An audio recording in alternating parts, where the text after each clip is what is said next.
Tristan Merriam, And this is The Colourist. a podcast about colour and its influence on our lives.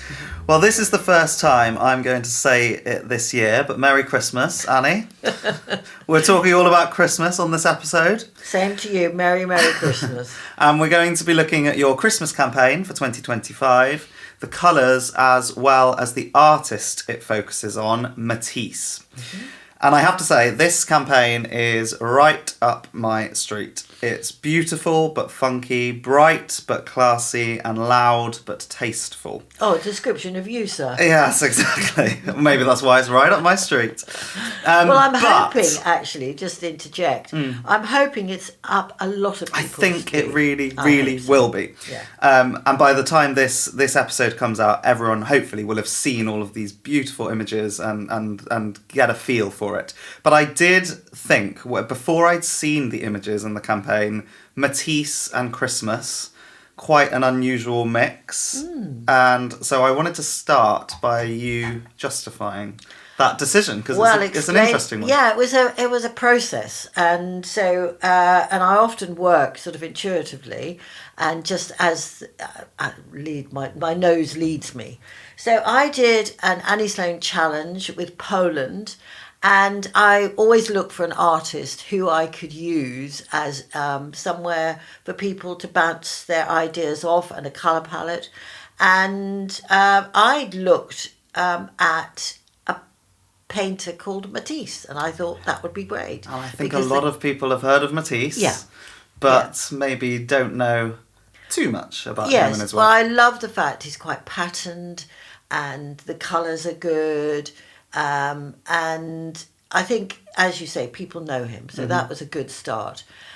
So I started looking at lots of images and found a lovely image of a woman, and she's got fabric and colours and around. She's gorgeous.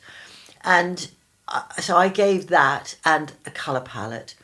And the photographs that came, the paintings, painted furniture, and photographs that came back were really brilliant. They were outstanding. I think they were one of the best we've had. And from that, actually, made me think, well, Matisse obviously does Gets people going. Floats people's boats. Yeah, absolutely.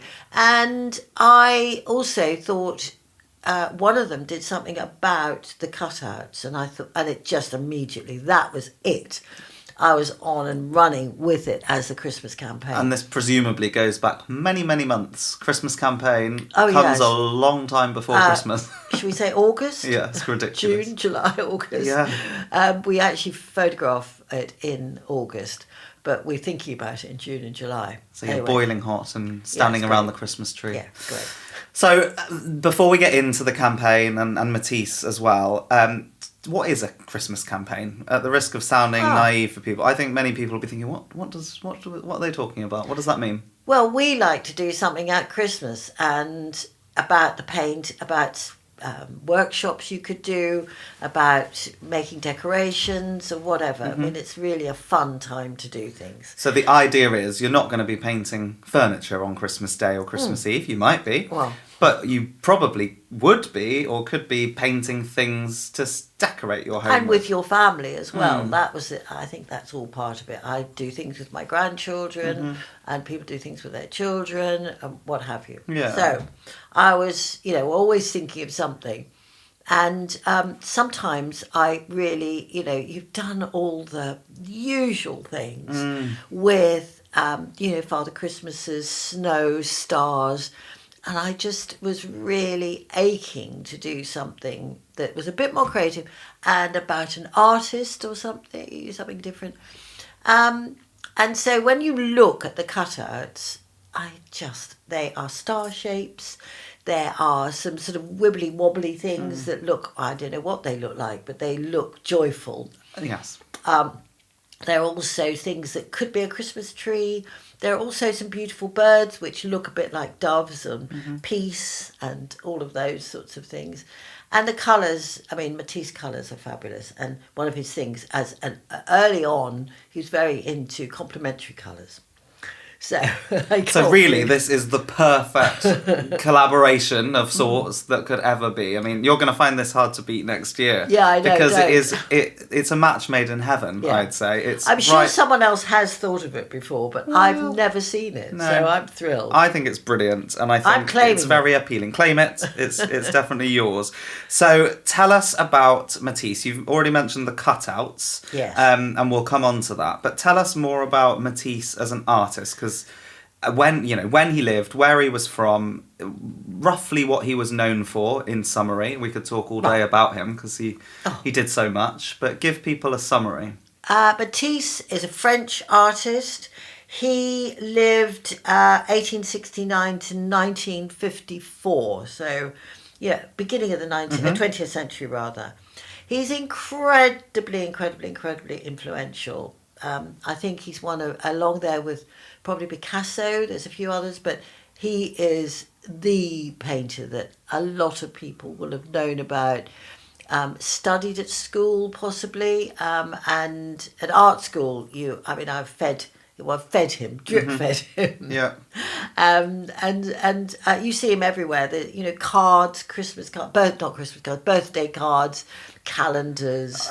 I think that's it. People will be familiar with the imagery in his art, but out of context, and they might not associate it as being him, but you'll have seen it in posters or, lots of posters. That kind of thing. True. On tote bags and whatever. There's T-shirts. a very famous one of a cutout of a woman, and it's just a load of shapes. Actually, I know the one. Yeah, but you see it everywhere. You've seen it everywhere. Well, as normal, when it's time for this podcast, I will be doing a post about all the imagery in a carousel form. So yes, he's incredibly famous. When he first appeared to the world, he was a fauve painter. That's a French word meaning Fauve. S. Fauves with a. Oh yes, you I don't missed say that. the S in French. Yes. You don't say the final S. So and that means wild beast. Right.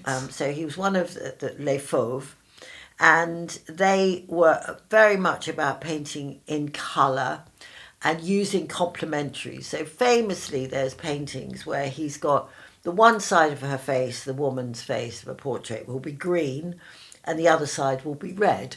So to bring out the green sort of tends to go backwards and the red comes forward, but it's the complementaries always, and blues and oranges together. And that comes into the colour wheel and your colour triangle that you do, and it's colours that are opposite that work together technically. Yes, they actually work by bouncing each other, bouncing off each other. So there's a science to it. There's a science. As well as absolutely. That's what makes it work. Yeah, the reds and yellows come forward. They've got shorter, I can't remember. Anyway, it's science, and it's all very clever, but they work technically. Yes. And so he used a lot of them. Yes. And where does the word wild beast come in? Is that because the colours he was using and the ways he was people doing thought it was crazy. Was just wild? You're mad. You're a wild beast. You're doing ridiculous things. Show me someone who's got a green face with a red side to it, or a pink bit. That doesn't happen.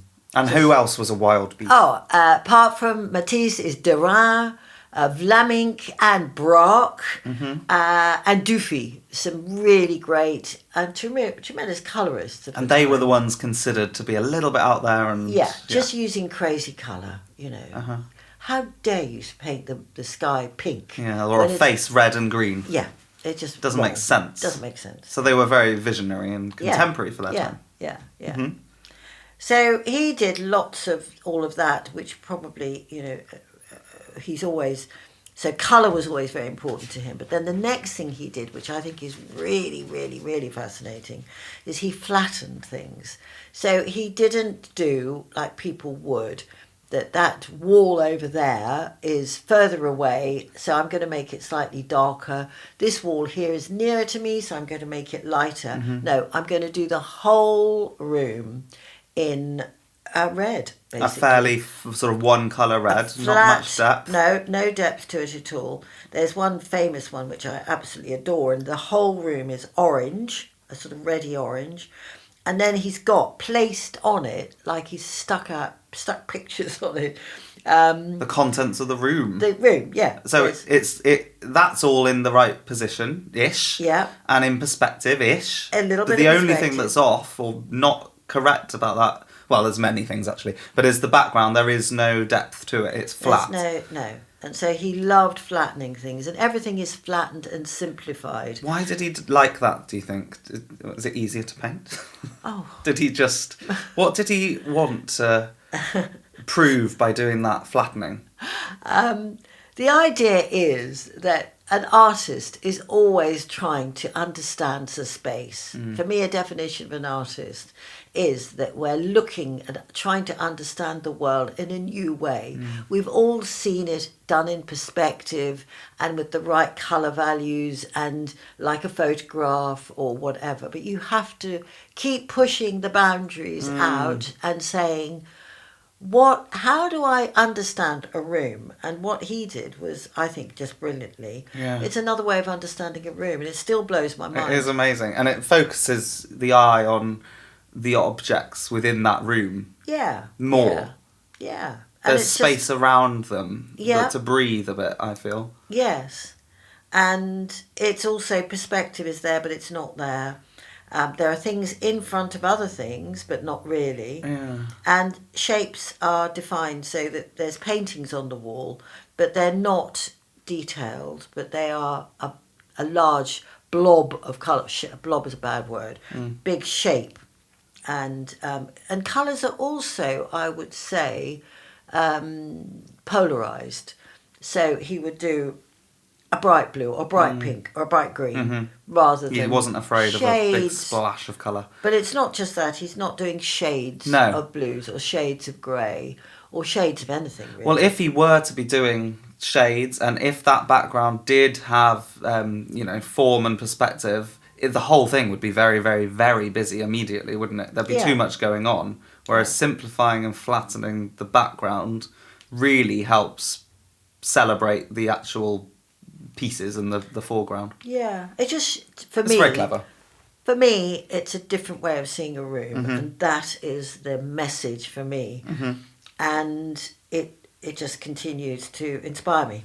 So he inspired you through colour, obviously. Yeah. This idea of using, well, not Shapes. an idea, flattening backgrounds and It is shapes. an idea, it's a concept. Yeah, a concept. Complementary colours. Yep. Anything else? I mean, I'm guessing the answer is yes, but were there any other main Well, there things is the thing of pattern making. So there's quite a lot of work he did where he'd have the model, the woman, he's painting, and there will be, he's made pattern in the background. So it looks a bit like big, it's pattern. I don't know how else to say it. We know about pattern, Big and we know flowers. you love pattern. Yeah, flowers, stripes, her clothes.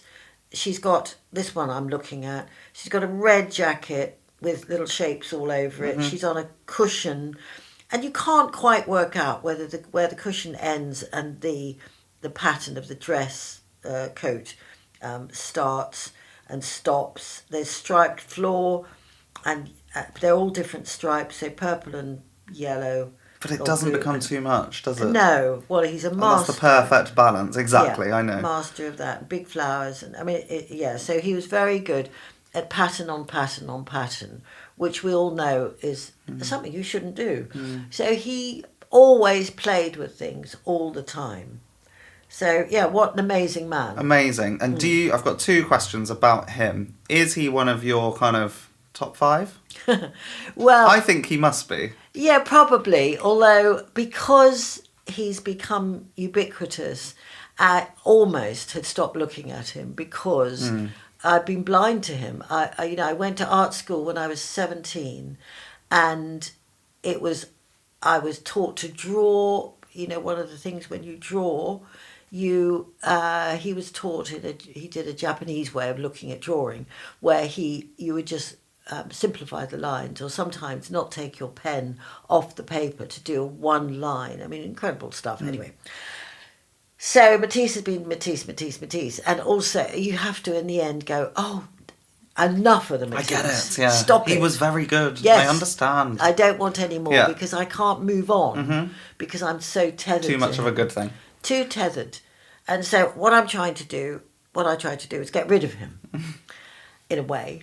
But you've so come back to him in 2025. I think he is one of your top 5 then. I think knowing when I wanted something to inspire people, I just thought, this is going to be it. This really will. Absolutely. I'm not admitting he's still my top no, 5. I was trying to push you. I think she just nodded at me. It must be. And what about him as a person? Because I'm not familiar with any stories about him. And are there any films about him? I mean, we've spoken about Frida and Coco Chanel, and we know there's all these films. I don't think there's anything about Matisse, is there? Well, do you know what? We don't know the answer. Don't know the answer, and I've not even thought about it. Well, maybe it's a good thing that he's famous for his art and his concepts. Yes. But I just wondered out loud. There is work all over the world, and if you're near a gallery, I know that in Austin, Texas, there's a wonderful Matisse stained glass windows. I was just there and I didn't go well, for there that. you That are. was stupid. Yeah.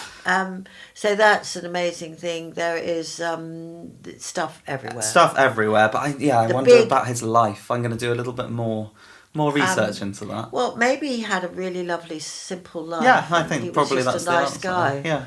No drama. Just beautiful artwork. Yeah, nice. So this led on to your Christmas campaign. Yeah. And specifically that focuses on the idea of the cutouts. Yeah. And he only came to explore this style of working later in life. Yeah.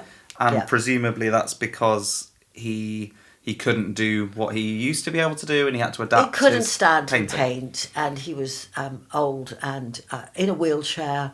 And what he came up with, again, is absolutely incredible. He started cutting shapes out of card.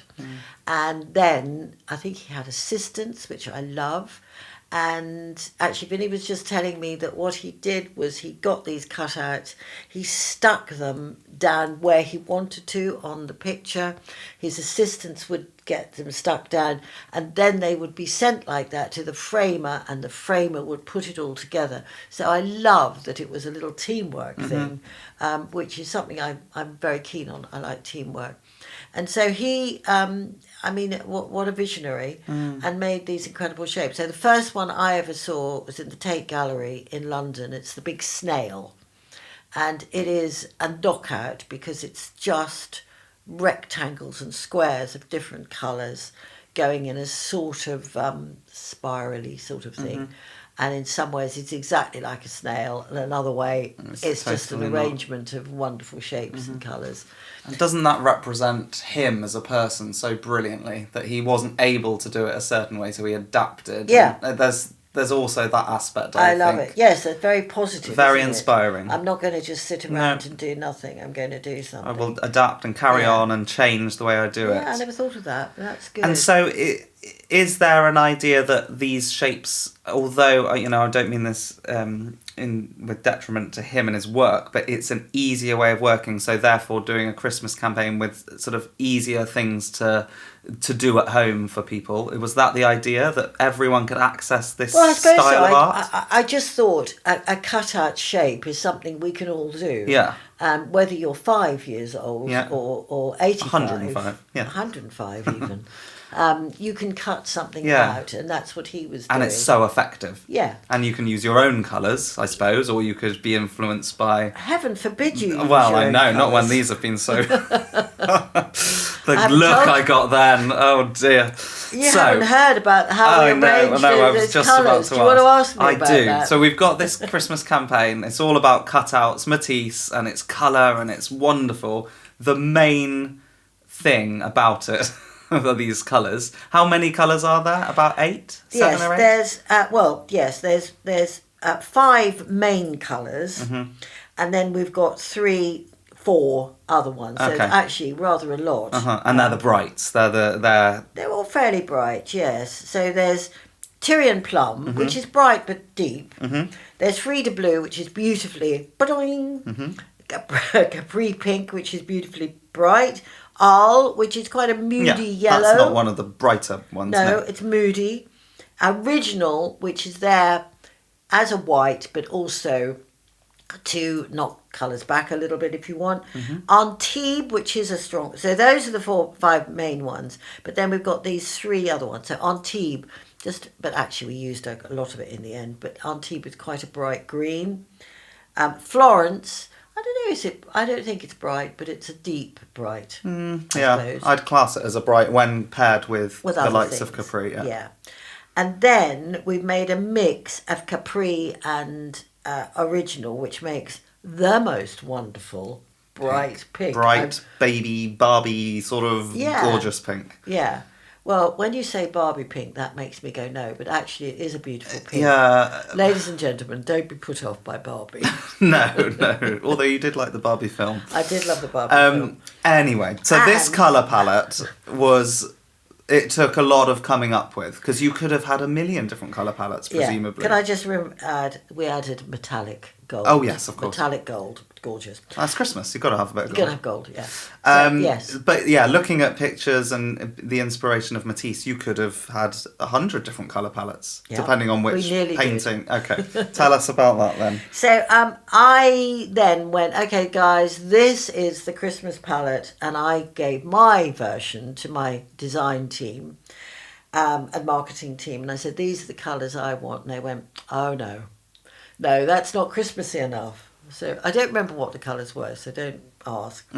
But we then changed them, and then we went, yeah, but they look horrible. Let's do something else. That's no good.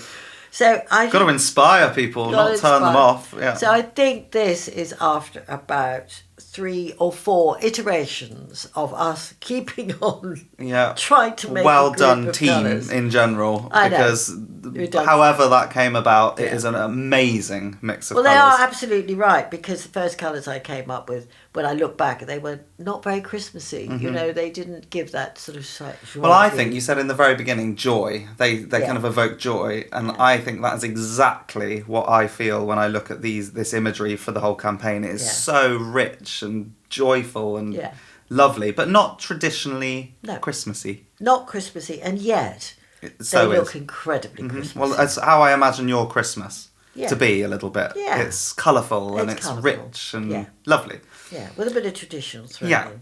So the idea is, through this campaign and through these colours and all the imagery that people will hopefully have seen by now, and if you haven't, they'll be there to see on all the channels, is that people can make their own items for Christmas. So tell us a little bit more about the kind of items you've got in this campaign that people can very easily do themselves at home. Right, and one of the things is that not only will you be able to do it, but our stockists worldwide are going to be doing workshops doing these. We hope. I know lots. I will be. You are? Oh, yeah, and I know quite a few other people already are planning. Yeah, we've got flagships, and a lot of the flagship shops, I think there's now 54, and they're all going to be doing something. So it's very, very exciting. So, yes, what have we got? Painted bottles. That's my favourite. I mean, one of the easiest items, cheapest and easiest items to find. This is my favourite thing, and I don't know where it came from, but I do love it, because when I was a student, no money, what do you do? And to look really cool and groovy, you find a bottle, a wine bottle. Like a wine bottle, olive oil. Oh, no, not then. No, olive definitely oil. wine. It's got to be No, it had to be wine. That was the cool thing. And then you put a candle in, and I just thought, I can remember thinking that was the coolest thing. Yeah. Well, let's revisit that, and let's paint the bottle in these gorgeous colours and put a coloured candle on top. Matisse shapes with the cutouts and the candles in. Yeah. I mean, it just looks magical. You even did a maple syrup one, didn't you? You've moved from the wine to maple syrup. Well, some of the bottles that we've got in those pictures that we've got are old sweet and sour sauce bottles. Yeah, clean out the cupboards. That went out of date 10 years ago. Well, you paint that one. Oh, that doesn't happen to me. It does to me. So we've also got these lovely bowls, and I think when you think of Christmas and there's lots of food and serving nibbles and things, you've got bowls. Yes. Wooden bowls. Nuts and all the other bits and pieces. So we've got painted bowls, and I do know bowls are very easy to get hold of and buy. And a beautiful shape to paint, because you've got a large surface area, and you can do something very decorative on there. Very nice. And then Christmas placemats. So this is a great idea, because you can find cheap to buy in second-hand shops old-fashioned placemats. You know, the sort of rectangular thing that has sort of gone out of fashion a little bit now. Well, people don't seem to be using them, or they're using different ones. Or you get horrible ones, which you've got something like, I don't know, a horse and cart on it, or something. I don't know. They're really dated. I know really exactly dated, what you mean. Yes. Horrible landscape, and they're looking a bit tatty. So you can paint them really, really easily. Now, one of the things that we've got for you is some stencil cutouts, so templates for you to make your own. Because if you're only going to do these once, you don't need them to be made out of anything other than some card, actually. So get some card and cut them out with a knife, or even a pair of scissors if you want. And then these lovely Christmas napkin rings, which have been made from air dry clay that's kind of wrapped around a loo roll or a kitchen roll tube to give it the shape, and then you put your napkin in within that. That was one. My design department came up with that, Rachel, and I think she was, I think, so inspired. I love it. Absolutely. And again, it goes back to teamwork. That's so nice that everyone has contributed to that. Well, everybody was involved, and they got really, really into it. And we even had someone from your shop. Yes. Kathy from Made by Me. Little plug for her, because she did some beautiful work as well for us. Well, she's big into bowls. She does love a bowl. And so that's where she came in with doing these beautiful bowls. Beautiful bowls. Yeah. So, have a look at all that. And then we move on to Christmas tree decorations, Christmas garlands, Christmas stockings, which is using... Well, it's fabric, but we painted onto them. Ah, okay. And again, using the stencils. And then Christmas wrapping paper. Christmas wrapping paper. What I think, a big thread that runs through all of this, obviously it's about decorating your home, but we touched upon the fact earlier, you could do this with family members or friends as part of getting together at Christmas and doing something creative that then contributes to the home environment in some way.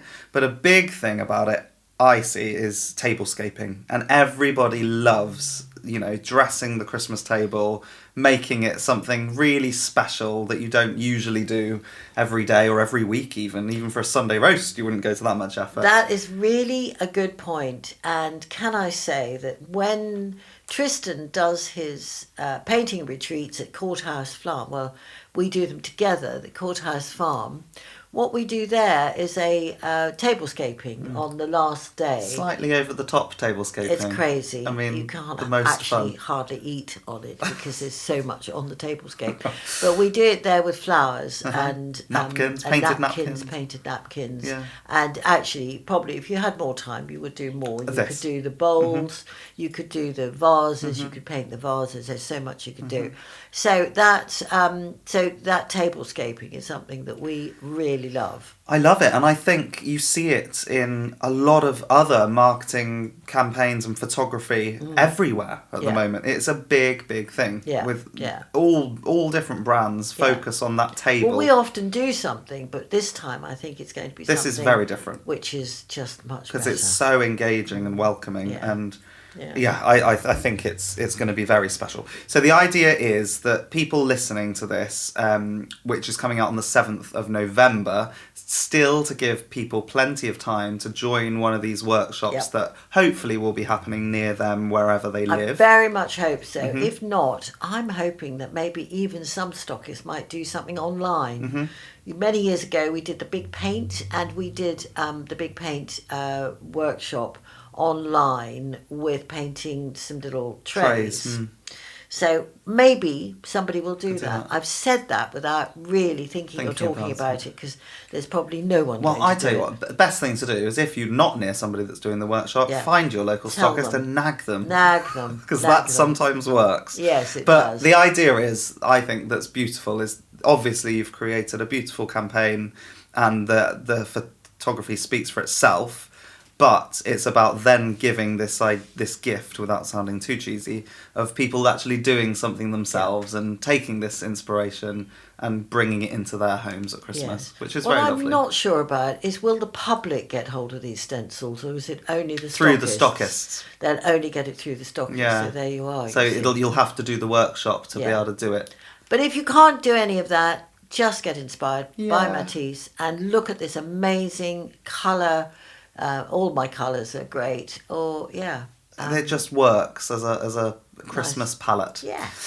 So, happy Christmas for a start. We will be back before Christmas though, and we are talking about Napoleonic blue in our next episode. So give us a few clues as to what we can expect from Napoleonic. Well, Napoleonic blue comes from Napoleon and his colours. Fantastic film. Film. Yes. Film. Oh, I'm obsessed with films on people. Yeah. But it's a great film. It was a great film. I loved it. But it's also a dye. So that colour of the dyes of the Napoleonic uniform is indigo. And we're going to be going into the whole thing of something called toile de Jouy. And toile de Jouy is a design that you might have seen where it's French country scenes of lovely milkmaids and trees and shepherds and sounds beautiful idyllic. things. Oh, it is. It's lovely. Very French. And this very isn't gorgeous. something I know too much about, actually. It's, right.